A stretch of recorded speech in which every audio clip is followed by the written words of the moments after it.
In April of 2020, the mobile-first streaming service Quibi was launched. Its high-budget scripted shows had episodes no longer than 10 minutes, and could be watched on a smartphone either horizontally or vertically. Quibi was designed to appeal to millennials and zoomers who consume most of their content on their mobile telephones as opposed to televisions. And with each episode being less than 10 minutes long, it's perfect to watch on the subway or other times when you would otherwise be doing nothing. Despite spending over $1 billion on original content, Quibi was a complete flop. It failed to garner nearly enough paying subscribers to cover its content costs. The company shut down less than a year after launch. The failure of Quibi was widely analyzed by media commentators. Most analysts believed that consumers weren't willing to pay a monthly subscription for short-form video content. Consumers have access to a nearly unlimited quantity of free short-form content on YouTube and TikTok, so there's really no reason for a paid short-form streaming service to exist. With the failure of Quibi, it seemed that the concept of a short-form subscription service was thoroughly discredited. Yet over the past couple years, dozens of new short drama streaming services have surged onto app stores, amassing tens of millions of downloads. The popularity of these apps has exploded. According to data from App Figures, short drama apps are now generating more than $60 million of revenue per month. In this video, we'll explore the dark side of these short drama streaming services and the questionable tactics they've used to achieve their meteoric revenue growth. To understand what's going on with the short drama space today, we first need to understand why Quibi failed and what the new short drama platforms are doing differently. Quibi raised almost $2 billion from venture capitalists. They spent about $1 billion of this to produce original content prior to launch. Quibi's strategy was to create premium content shot in a mobile-friendly format. They hired some of Hollywood's biggest stars, including Chrissy Teigen, Sophie Turner, and Liam Hemsworth. Some of their shows cost $100,000 per minute to produce. The thinking was, if they create high-quality content, many millions of consumers will subscribe, thereby allowing Quibi to make back the content production cost. Quibi launched in April of 2020. There was a 3-month free trial, so they didn't start generating revenue until July. By October, they reportedly generated $3.3 million of revenue. That's about $1 million per month. The cost was $8 per month, so this translates to about 125,000 paying subscribers. 125,000 paying subscribers clearly wasn't enough, but just how many would they have needed to break even? If we amortize their content production costs over the course of 5 years, the $1 billion of content costs $200 million per year. They reportedly also spent $400 million on marketing. That's $600 million of total expenses. At $8 per month, they would have needed 6.25 million paying subscribers to break even. Even if Quibi's content production costs were zero, they still would have lost money. The $400 million of advertising alone was far greater than their $3.3 million of revenue. There were a couple of reasons for their poor advertising efficiency. Firstly, their ads were confusing. They spent $5 million on a Super Bowl ad about a bank robber who stops to watch a Quibi episode during the robbery. This ad was designed to showcase that each episode is less than 10 minutes, which is quick enough to watch even during a bank robbery. The ad was confusing, and it was unclear what the product actually was. Even when people did understand what Quibi was, not many people wanted to pay $8 a month for a new streaming service when they already had Netflix, Disney+, etc. While Quibi spent $1 billion on content, Netflix and Disney+ were spending tens of billions. Quibi didn't have the scale to compete. Quibi's only real differentiator was the ability to tilt your phone vertically and would automatically adjust the aspect ratio. They edited 2 versions of every show, one vertical and one horizontal. While this was kind of a cool gimmick, it wasn't really a game changer. Most people were already used to watching films on their phone horizontally. For a mobile-first short drama streaming service to be viable, it would need to follow a completely different strategy from Quibi. The foundations for the current boom in short drama streaming apps started over a decade ago in China. Since the 2000s, online web novels have been popular there. These are fictional novels written by amateur authors and self-published online. Instead of waiting until they finish the entire book, the author releases one chapter at a time. Maybe they'll release a new chapter once every week or every few days. The readers pay a very small amount of money to unlock each chapter as it comes out. From the author's perspective, the goal is to hook the reader in with an interesting story. A captivated reader will be willing to pay to know what happens in each new chapter. When you pay by chapter, the cost ends up being far higher than buying the completed book. Most of these books are about romance. You can get a sense by just looking at the translated titles of some of the top-selling books: Mr. CEO Spoil Me 100%, Mr. Tycoon's Daring Wife, The Villain's Wife, etc. The target demographic of these books is young women. With the rise of short-form video apps like Douyin, companies in China started adapting this business model to video format.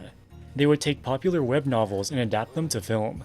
The films were shot vertically and are intended to be viewed just like a TikTok video.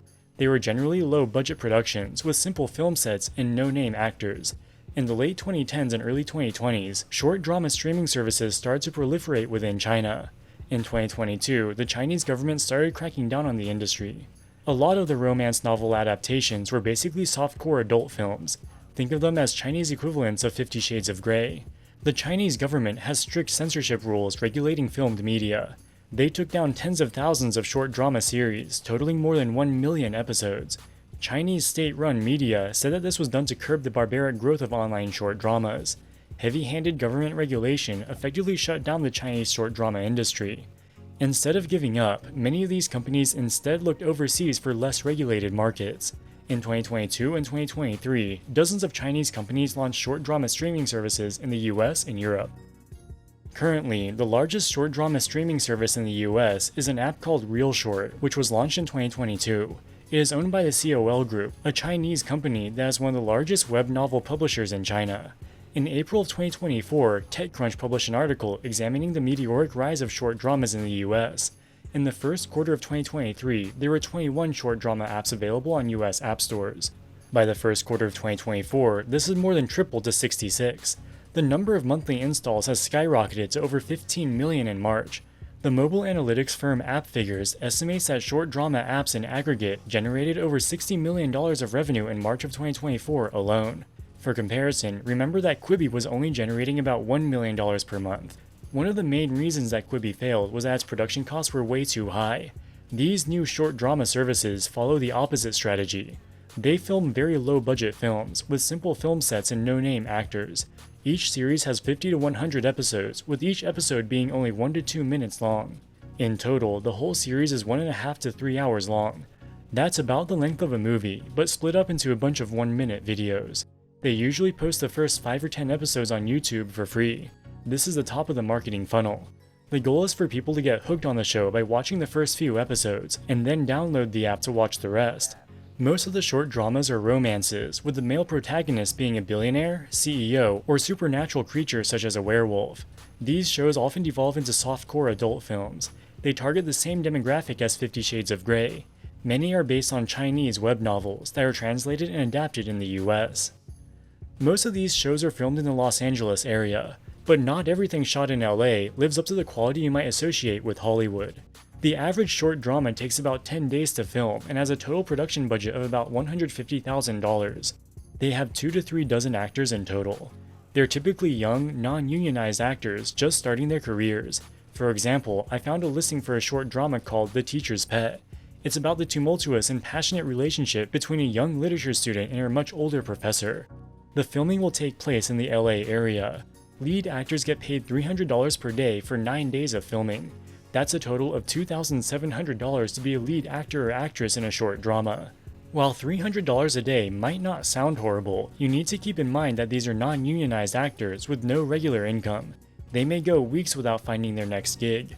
Especially with the high cost of living in the LA area, $300 a day is not a lot of money at all. But low production cost is only one part of the story. Remember when we were analyzing Quibi, their advertising expense alone was far greater than their revenue. So even if their production costs were zero, they would still have lost money. Quibi focused on high-class brand advertising, such as their Bank High Super Bowl commercial. Their advertisements were ineffective for 2 reasons. Firstly, they were confusing. After watching the ad, many consumers had no idea what Quibi actually was.